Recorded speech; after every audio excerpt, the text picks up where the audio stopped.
Luyo sa isyu sa novel coronavirus, dili na tugutang musulod sa Samal Island ang mga foreign national ug turista.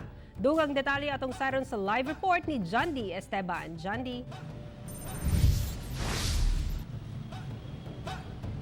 Sakto kadiha Sara kinitong mga langyaw o mga turista nga gikan sa mga lugar nga apektado sa novel coronavirus aron daw nga masiguro nga dili malutsan ang Samal Island sa maong sakit.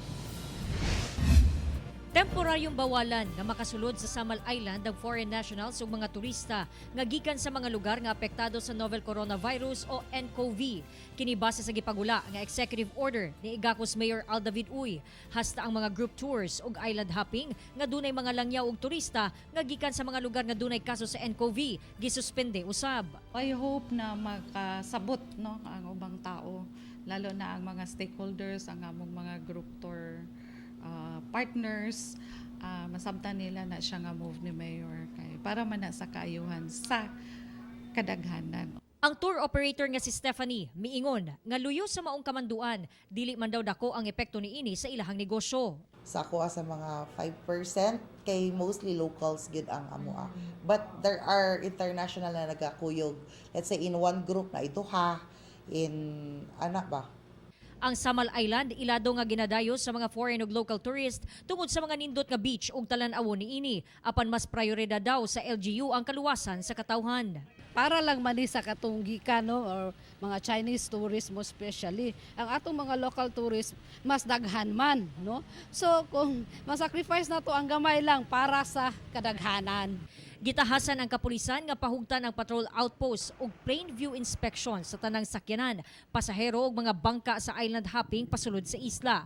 Pero ang Coast Guard aminado nga maglisod sila og bantay sa mga sakyanang pandagat pasulod sa isla, gumikan daghan daw kinig entry points. Daghan nga mga entry points o kining sama sa pag-adto directly nila sa mga resort. So dapat ma-inform sila kung pwede lang na kung baka may risked yung kanilang visit dito sa area natin. Miabot na sa 6,000 ang confirmed cases sa nCoV, samtang 132 na ang namatay tungod sa maong sakit.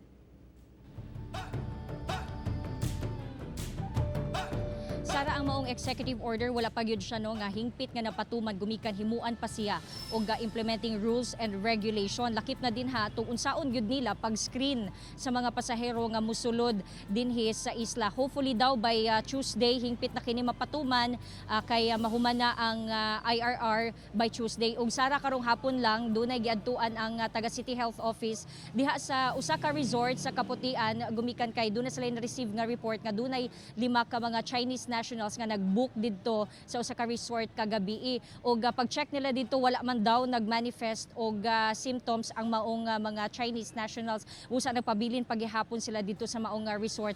Wala pa usab nila dilipod nila mapahawa sa isla kay wala pa lagi IRR o wala pa kini na patuman pag-ayo or hingpit na patuman kining executive order. Sara. Okay, dagang salamat, Jandy Esteban.